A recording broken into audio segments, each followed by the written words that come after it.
Hello everyone, स्वागत है आप सबका learning with Gautam YouTube channel में। तो आज के इस वीडियो हम करने वाले हैं क्लास 12th इकोनॉमिक्स के most VVI objective question answer को, जो कि आपके आने वाले बोर्ड एग्जाम के लिए काफ़ी ज़्यादा इंपॉर्टेंट प्रश्न रहने वाला है। तो आप लोग वीडियो को अच्छे से ध्यानपूर्वक और लास्ट तक जरूर देखिएगा। तो चलिए शुरू करते हैं फर्स्ट क्वेश्चन से। और पहला क्वेश्चन है हमारा कि किस अर्थव्यवस्था में मूल सेंध के आधार पर निर्णय जो होता है वो लिया जाता है। तो पूंजीवादी अर्थव्यवस्था में, ऑप्शन नंबर बी हो जाएगा। पूंजीवादी अर्थव्यवस्था में मूल सेंध के आधार पर निर्णय जो होता है वो लिया जाता है। नेक्स्ट क्वेश्चन है हमारा कि सामान्य मूल स्तर का अध्ययन किया जाता है। तो सामान्य मूल स्तर का जो अध्ययन है वो किया जाता है समष्टि अर्थशास्त्र में, यानी कि ऑप्शन नंबर बी हो जाएगा। नेक्स्ट क्वेश्चन है हमारा कि भारत एक डैश अर्थव्यवस्था है, यानी कि भारत में किस तरह की अर्थव्यवस्था है। तो भारत में खुली और मिश्रित दोनों तरीके की अर्थव्यवस्था है, यानी कि ऑप्शन नंबर डी और सी दोनों हो जाएगा। भारत में खुली तथा मिश्रित अर्थव्यवस्था है, ऑप्शन नंबर डी हो जाएगा। नेक्स्ट क्वेश्चन है हमारा कि निम्न में से कौन आर्थिक वस्तु है। चार ऑप्शन दिया हुआ, इसमें से आपको बताना है कि आर्थिक वस्तु कौन है। तो हवा, सूर्य की रोशनी, नदी का पानी, ये तीनों जो है ये आर्थिक वस्तु नहीं है। लेकिन टेलीविजन जो है ये क्या है, तो एक आर्थिक वस्तु है, यानी कि ऑप्शन में इसका ए हो जाएगा। और देखिए अभी तक आप लोग इस पीडीएफ को नहीं लिए तो आप लोग इस पीडीएफ को ले सकते हैं। ऑलरेडी बहुत सारे बच्चे जो इस पीडीएफ को ले चुके हैं। जो लोग पहले से इस पीडीएफ को ले चुके हैं वीडियो को थोड़ा स्किप करके, यानी कि वीडियो को थोड़ा आगे करके देख लीजिएगा। और जो लोग अभी तक इस पीडीएफ को नहीं लिए हैं वो लोग किस तरह से इस पीडीएफ को ले सकते हैं वो आप लोगों को बता देते हैं। इस पीडीएफ में आपको मिलेगा क्या क्या, तो आपका जो भी 10 सब्जेक्ट होगा, चाहे आपका हिंदी हो, हिस्ट्री हो, पॉलिटिकल साइंस हो, इंग्लिश हो, ज्योग्राफी हो, music, home science, psychology, sociology और इकोनॉमिक्स, तो इसी 10 में से कोई आपका 5 सब्जेक्ट होगा। तो उस पांचों सब्जेक्ट का आप लोगों का पीडीएफ मिलेगा। और पीडीएफ में आप लोगों को ऑब्जेक्टिव और सब्जेक्टिव दोनों प्रश्न मिलेगा। जैसे अगर आप लोगों को देख सकते हैं, अगर आप लोग ये वीडियो देख रहे हैं तो आपका इकोनॉमिक्स सब्जेक्ट होगा ही, तो इकोनॉमिक्स का एग्जांपल के तौर पर बता देते हैं कि इसमें किस तरह से ऑब्जेक्टिव और सब्जेक्टिव क्वेश्चन आप लोग मिलेगा, जिसमें आपको 400 प्लस ऑब्जेक्टिव क्वेश्चन मिलेगा और साथ ही साथ लघु उत्तरीय और दीर्घ उत्तरीय प्रश्न भी मिलेगा, जो कि 70 रहेगा। अगर आप लोग इतना कर लेते हैं तो आपके आने वाले बोर्ड एग्जाम में जो भी प्रश्न आएंगे वो 99% क्वेश्चन जो होगा इसी पीडीएफ से देखने को आपको मिल जाएगा। चाहे आपका कहीं से भी क्वेश्चन है, इसी में से 99% क्वेश्चन जो होगा वो आपके आने वाले बोर्ड एग्जाम में आएगा। अब आप सोच रहे होंगे कि इस जो पीडीएफ लेंगे जिसको तो बहुत ही कम टाइम बचा हुआ है, तो 3 से 4 दिन में कैसे तैयारी कर सकते हैं, या 5-6 दिन जितना भी टाइम बचा है उसमें कैसे तैयारी कर सकते हैं। तो ये जितना भी आपका टाइम बचा है इस पीडीएफ को लेने के बाद आप लोग इसको 1 से 2 दिन में भी अच्छे से तैयारी कर सकते हैं, सिर्फ इकोनॉमिक्स का। और अगर सब चीज़ का पीडीएफ लेते हैं, जो भी आपका 5 सब्जेक्ट है वो तो आपको मिल ही जाएगा, 5 सब्जेक्ट का पीडीएफ मिलेगा। तो वो आप लोग किस तरह से तैयारी कर सकते हैं तो बता दें। जैसे अगर आपके पास 3 से 4 दिन या 5 दिन भी टाइम बचा हुआ है, फिर भी आप लोग इस पीडीएफ को लेकर के बहुत ही बढ़िया तरीके से तैयारी कर सकते हैं। और अपने आने वाले बोर्ड एग्जाम में 99% जो क्वेश्चन होगा वो आप लोग देखिएगा, इसी पीडीएफ से आपको देखने को मिल जाएगा। और बहुत ही अच्छे नंबर ला सकते हैं आप लोग इसको पढ़ करके, क्योंकि इसमें वही क्वेश्चन ऐड किए हैं जो कि आपके आने वाले बोर्ड एग्जाम के लिए इंपॉर्टेंट है। Chapter wise important objective question इसमें आपको देखने को मिलेगा, और चैप्टर वाइज इंपॉर्टेंट लघु उत्तरीय और दीर्घ उत्तरीय प्रश्न आपको देखने को मिलेगा, चाहे वो हिंदी का हो या हिस्ट्री का हो या इकोनॉमिक्स का हो। सभी सब्जेक्ट में इसी तरह से चैप्टर वाइज इंपॉर्टेंट ऑब्जेक्टिव और सब्जेक्टिव क्वेश्चन दोनों देखने को मिल जाएगा, चाहे आपका और जैसे इकोनॉमिक्स का लीजिए या होम साइंस का हो या म्यूजिक का, जो भी आपका 5 सब्जेक्ट है उस 5 सब्जेक्ट का पीडीएफ मिल जाएगा। और किस तरह से लेना है वो देख लीजिए।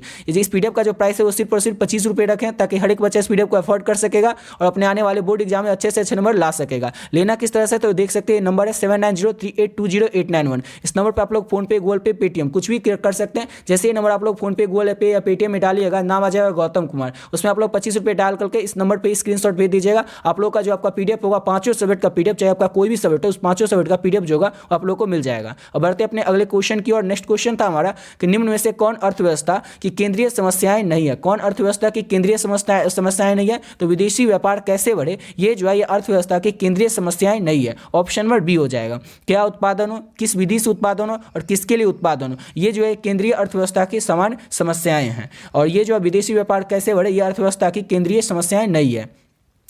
अगला क्वेश्चन है उत्पादन संभावना वक्र की अवधारणा जुड़ी है। तो उत्पादन संभावना वक्र की जो अवधारणा है वो किससे जुड़ी हुई है, तो सैमुअल्सन से जुड़ी हुई है, ऑप्शन नंबर ए हो जाएगा। उत्पादन संभावना वक्र की जो अवधारणा है वो सैमुअल्सन से जुड़ी हुई है, ऑप्शन नंबर ए हो जाएगा। नेक्स्ट क्वेश्चन है कि मांग वक्र नीचे झुकती है बाएं से किस ओर। तो मांग वक्र जो है वो नीचे झुकती है बाएं से दाहिने ओर, यानी कि ऑप्शन नंबर ए हो जाएगा। नेक्स्ट क्वेश्चन है हमारा कि यदि बाजार में किसी वस्तु की कीमत घट जाती है तो बजट क्या होता है, तो उसका बजट जो होता है वो बड़ा हो जाता है, यानी कि बढ़ जाता है, ऑप्शन नंबर ए हो जाएगा। यदि बाजार में किसी वस्तु की कीमत में गिरावट आएगी, यानी कि घट जाएगा, तो उसका बजट जो होगा वो बड़ा हो जाएगा, बढ़ जाएगा, ऑप्शन नंबर ए हो जाएगा। नेक्स्ट क्वेश्चन है हमारा कि मांग के नियम का संबंध है। तो मांग के नियम का जो संबंध है वो किससे है, तो मूल्य और मांग के बीच से मांग का संबंध है, ऑप्शन नंबर बी हो जाएगा। नेक्स्ट क्वेश्चन है कि यदि उपभोक्ता की आय में वृद्धि होती है तो बजट रेखा समांतर क्या होता है। तो बजट रेखा समांतर जो होता है वो नहीं खिसकेगी। यदि उपभोक्ता की आय में वृद्धि होगी तो बजट जो होगा वो नहीं खिसकेगा, यानी कि ऑप्शन नंबर सी हो जाएगा। नेक्स्ट क्वेश्चन है कि यदि पूरक वस्तु के मूल्य में कमी आती है तो वस्तु वस्तु की मांग क्या होगी, तो यदि पूरक वस्तु के मूल्य में कमी आती है तो वस्तु की जो मांग होगी वो बढ़ जाएगी, यानी कि बढ़ती है। ऑप्शन नंबर ए हो जाएगा। नेक्स्ट क्वेश्चन है हमारा कि किसी वस्तु की कीमत बढ़ेगी तो उसका स्थानापन्न वस्तु की मांग क्या होगा, तो उसका स्थानापन्न वस्तु का जो मांग होगा वो बढ़ जाएगा, यानी कि ऑप्शन नंबर ए हो जाएगा। किसी भी वस्तु की अगर कीमत बढ़ती है तो उसके स्थानापन्न वस्तु की जो मांग होगी वो बढ़ जाएगी, यानी कि ऑप्शन नंबर ए हो जाएगा। नेक्स्ट क्वेश्चन है कि उपभोक्ता कौन है, और उपभोक्ता जो होता है वो कौन होता है, तो उपभोक्ता जो होता है ये आर्थिक एजेंट होते हैं, यानी कि ऑप्शन नंबर इसका बी हो जाएगा। उपभोक्ता कौन होता है, तो एक आर्थिक एजेंट होता है। अगला क्वेश्चन है कि उपयोगिता में क्या होता है, उपयोगिता जो होता है उसमें क्या होता है, तो उपयोगिता जो होता है उसमें लाभदायक और लाभदायकता भी होता है, यानी कि लाभ भी होता है और हानि भी होता है, हानिकारक भी होता है, यानी कि ऑप्शन नंबर ए और बी दोनों हो जाएगा। उपयोगिता में लाभदायकता और हानिकारक दोनों होता है, ऑप्शन नंबर सी हो जाएगा, ए और बी दोनों। नेक्स्ट क्वेश्चन है कि उपयोगिता एक धारण है, उपयोगिता जो ये किसका एक धारण है, तो ये मनोवैज्ञानिक धारण है। उपयोगिता जो है एक मनोवैज्ञानिक धारण है, ऑप्शन नंबर ए हो जाएगा। नेक्स्ट क्वेश्चन है कि उपयोगिता की प्रमुख विशेषताएं हैं, उपयोगिता की प्रमुख विशेषताएं कौन कौन सी है, चार ऑप्शन से बताना है। तो सापेक्षिक, व्यक्तिपरक, अनुमानित संतुष्टि, यानी कि ऑप्शन नंबर डी हो जाएगा। इनमें से सभी ये सभी जो है ये उपयोगिता की प्रमुख विशेषताएं हैं, यानी कि ऑप्शन नंबर डी हो जाएगा।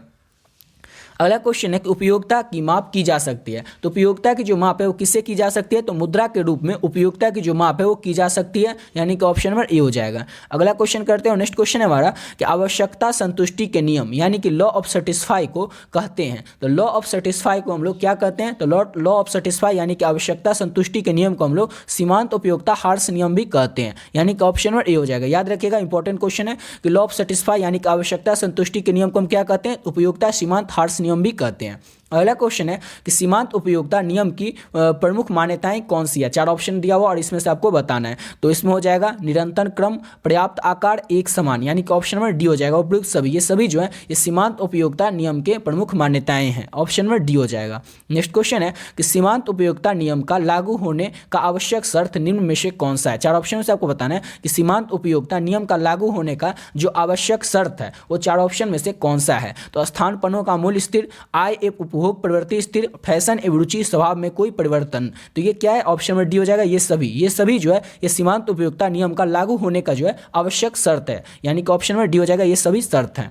अगला क्वेश्चन है हमारा कि कॉफ़ी के मूल्यों में वृद्धि होने से चाय की मांग क्या हो जाती है। अगर कॉफ़ी का मूल्य बढ़ जाएगा तो लोग क्या करेंगे, चाय ज़्यादा पिएंगे, यानी कि चाय की मांग जो हो जाएगी वो बढ़ जाएगी, ऑप्शन नंबर ए हो जाएगा। नेक्स्ट क्वेश्चन है घटिया वस्तुओं का मांग वक्र जो होता है वो किस तरह का होता है, तो घटिया वस्तुओं का जो मांग वक्र होता है वो ऋणात्मक होता है, यानी कि ऑप्शन नंबर ए हो जाएगा। नेक्स्ट क्वेश्चन है हमारा कि प्रमुख अर्थशास्त्री रॉबर्ट गिफिन किस देश के हैं। प्रमुख अर्थशास्त्री जो रॉबर्ट गिफिन है वह किस देश के हैं, तो वो जो है अमेरिका देश के है, ऑप्शन नंबर ए हो जाएगा। नेक्स्ट क्वेश्चन है हमारा कि एच गोशेन कौन है। एच गोशेन जो है ये कौन है, तो ये एच गोशेन ने बताना चाहा, ये एक प्रमुख ऑस्ट्रियन अर्थशास्त्री है, ऑप्शन नंबर ए हो जाएगा। एच गोशेन जो है एक प्रमुख ऑस्ट्रियन अर्थशास्त्री है, ऑप्शन नंबर ए हो जाएगा।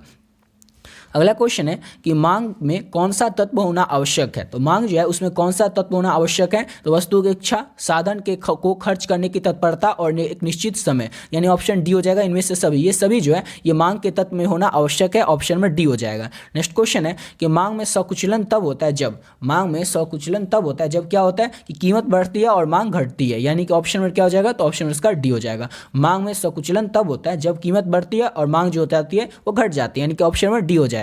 अगला क्वेश्चन है कि किसी वस्तु के मूल्य में कमी होने से मांग में वृद्धि नहीं होती है। किस वस्तु में मांग में वृद्धि नहीं होती है, किसी वस्तु के मूल्य में कमी हो जाने से किस वस्तु की मांग में क्या होती है, वृद्धि नहीं होती है। चार ऑप्शन दिया है, इसमें सबको बताना है। तो अनिवार्य वस्तु की, ऑप्शन नंबर सी हो जाएगा। किसी वस्तु के मूल्य में कमी होने से अनिवार्य वस्तु की मांग में वृद्धि नहीं होती है, ऑप्शन नंबर सी हो जाएगा। अगला क्वेश्चन है उपयोगिता का संबंध निम्न में से किससे है। उपयोगिता का जो संबंध है वो निम्न में से किससे है, तो उपयोगिता का संबंध जो है नैतिकता से, लाभदायक से और मानव आवश्यकताओं की पूर्ति से, यानी कि ऑप्शन में डी हो जाएगा। इनमें से सभी उपयोगिता का जो संबंध है निम्न में से इनमें से सभी से है। अगला क्वेश्चन है हमारा जब कुल उपयोगिता अधिकतम होती है तो सीमांत उपयोगिता क्या होता है। जब कुल उपयोगिता जो होता है वो अधिकतम हो जाती है तो सीमांत उपयोगिता जो होता है वो क्या हो जाता है, तो शून्य हो जाता है, ऑप्शन नंबर बी हो जाएगा। जब भी कोई कुल उपयोगिता जो होता है वो अधिक हो जाता है तो सीमांत उपयोगिता जो होता है वो शून्य हो जाता है, है, 0 हो जाता है। अगला क्वेश्चन है कि गॉसियन का प्रथम नियम निम्न में से कौन सा है। तो गॉसियन जो है उसका प्रथम नियम जो है वह सीमांत उपयोगिता हार्स नियम, ऑप्शन नंबर डी हो जाएगा। गॉसियन का जो प्रथम यानी कि पहला नियम है वो है सीमांत उपयोगिता हार्स नियम। और ये क्वेश्चन जो है ना VBI क्वेश्चन है, हर एक साल ये क्वेश्चन पूछा ही जाता है, इस साल के लिए भी इंपॉर्टेंट है, तो आप लोग इसको अच्छे से याद ही रखिएगा।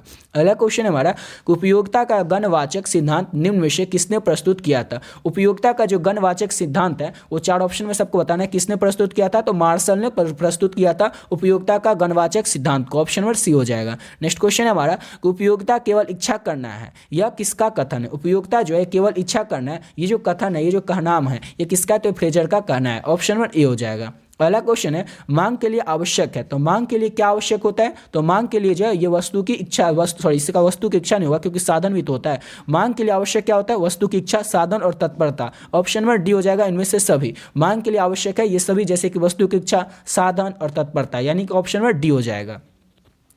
अगला क्वेश्चन है कि मांग के प्रकार है, तो मांग के कितने प्रकार है, इस 4 ऑप्शन में सबको बताना है। तो मांग के प्रकार जो है वो आय मांग होता है, उसके बाद कीमत मांग भी तो होता ही है, इसके लिए ऑप्शन में उसका हो जाएगा डी, इनमें से सभी।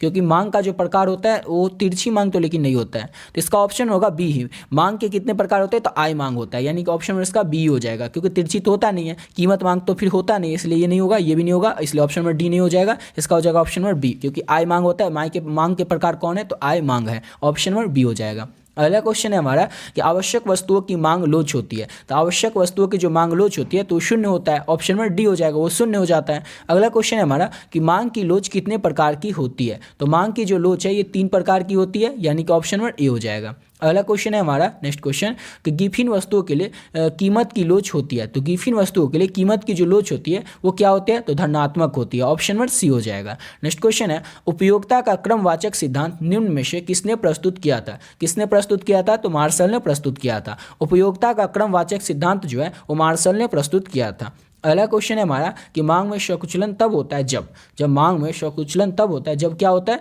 जब कीमत बढ़ती है और मांग घटती है, यानी कि ऑप्शन नंबर ए हो जाएगा। अगला क्वेश्चन है कि मांग की लोच मापने के लिए प्रतिशत या अनुपातिक रीति का प्रतिपादन किसने किया था, तो मार्शल ने किया था मांग की लोच मापने के लिए प्रतिशत या अनुपातिक रीति का प्रतिपादन, ऑप्शन नंबर ए हो जाएगा, मार्शल ने।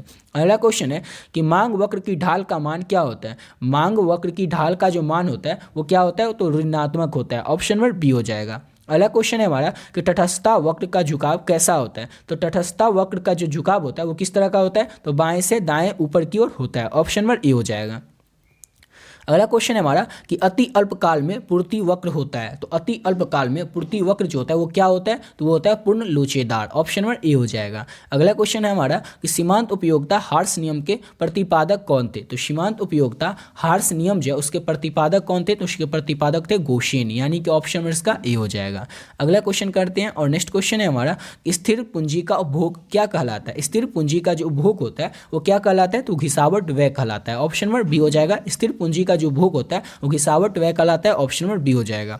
अगला क्वेश्चन है किसी वस्तु की मानवीय आवश्यकताओं को संतुष्ट करने की क्षमता है, तो किसी भी वस्तु की मानवीय आवश्यकताओं को संतुष्ट करने की जो क्षमता होता है वो किस में होता है, तो उपयोगिता में होता है, यानी कि ऑप्शन नंबर बी हो जाएगा। अगला क्वेश्चन है हमारा कि कॉफी के मूल्य में वृद्धि होने से चाय की मांग क्या होगी, तो ये क्वेश्चन तो ऊपर ही देख लेते। अगर कॉफी का मूल्य में वृद्धि हो जाएगा तो अधिकतर लोग क्या पियेंगे, चाय पियेंगे, तो चाय की मांग क्या हो जाएगी, बढ़ जाएगी, यानी कि बढ़ती है, यानी ऑप्शन क्या हो जाएगा, तो ऑप्शन नंबर ए हो जाएगा। अगला क्वेश्चन है कि जब कुल उपयोगिता अधिकतम होती है तब सीमांत उपयोगिता क्या होती है। जब भी कुल उपयोगिता जो हो जाती है वो अधिकतम हो जाती है तो सीमांत उपयोगिता जो होती है वो क्या होती है, तो सीमांत उपयोगिता जो होती है वो शून्य होती है, यानी कि ऑप्शन नंबर सी हो जाएगा।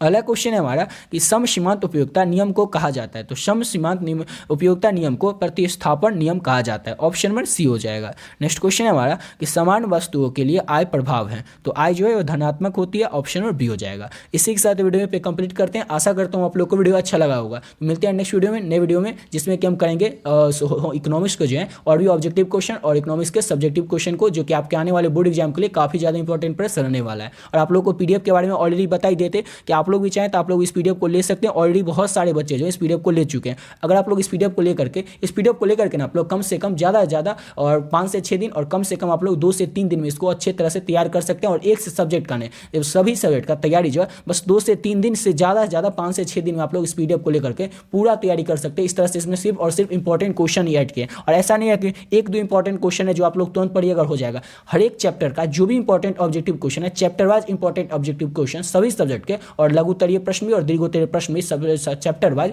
वो सब इसमें ऐड कर दिया, यानी कि जितना भी इंपॉर्टेंट ऑब्जेक्टिव क्वेश्चन है सभी सब्जेक्ट का वो इस पीडीएफ में ऐड किए हुए हैं। ऑलरेडी बहुत सारे बच्चे जो इस पीडीएफ को ले चुके हैं, आप लोग भी चाहें तो आप लोग इस पीडीएफ को ले सकते हैं। पीडीएफ का जो प्राइस है वो सिर्फ और सिर्फ 25 रुपया रखें, 25 रुपया आप लोगों के लिए रखें ताकि हर एक बच्चा इस पीडीएफ को ले सकेगा, अफोर्ड कर सकेगा और अपने आने वाले बोर्ड एग्जाम में बहुत ही अच्छे नंबर ला सकेगा। क्योंकि इस पीडीएफ में ना बस सिर्फ और सिर्फ इंपॉर्टेंट क्वेश्चन ही ऐड किए हैं जो कि आपके आने वाले एग्जाम के लिए इंपॉर्टेंट है, उन्हीं सभी प्रश्न को ऐड किए हैं। और इस पीडीएफ को लेकर के आप लोग बहुत ही कम समय में, यानी कि 3 से 4 दिन बहुत हो जाता है, अगर आप लोग 3-4 दिन भी रोज 6-6 घंटा पढ़ लेते हैं ना सभी सब्जेक्ट को, इसमें जितना भी आपका 5 सब्जेक्ट होगा 6-6 घंटा, 1-1 घंटा हर एक सब्जेक्ट पर दे देते हैं, 1 घंटा या 1.5 घंटा करके, तो आपका जितना चैप्टर है या जो भी आपका सब्जेक्ट है, पांचों सब्जेक्ट, वो सिर्फ और सिर्फ 3 से 4 दिन में आपका कंप्लीट हो जाएगा। सिर्फ आप लोगों को 1 से 1.5 घंटा हर एक सब्जेक्ट को देना है, रोज 5 से 6 घंटा 7 घंटा पढ़ना है, बस 7 दिन, 3 से 4 दिन 5 दिन आप लोग पढ़ लीजिए, आपके आने वाले बोर्ड एग्जाम के बहुत ही अच्छे नंबर आपको देखने को मिलेगा। इस वीडियो को आप लोग अगर पढ़ लेते हैं तो आशा करता हूँ आप लोग को अच्छे तरीके से समझ में आ ही गया होगा। और नंबर बता ही दिए कि ये नंबर है 7903820899। इस नंबर को जैसे आप लोग फोन पे, गूगल पे, पेटीएम में डालेगा ना तो नाम आ जाएगा गौतम कुमार। उसमें आप लोग क्या कीजिएगा 25 रुपये डाल दीजिएगा और इसका स्क्रीनशॉट ले करके इसी नंबर के व्हाट्सएप पे भेज दीजिएगा।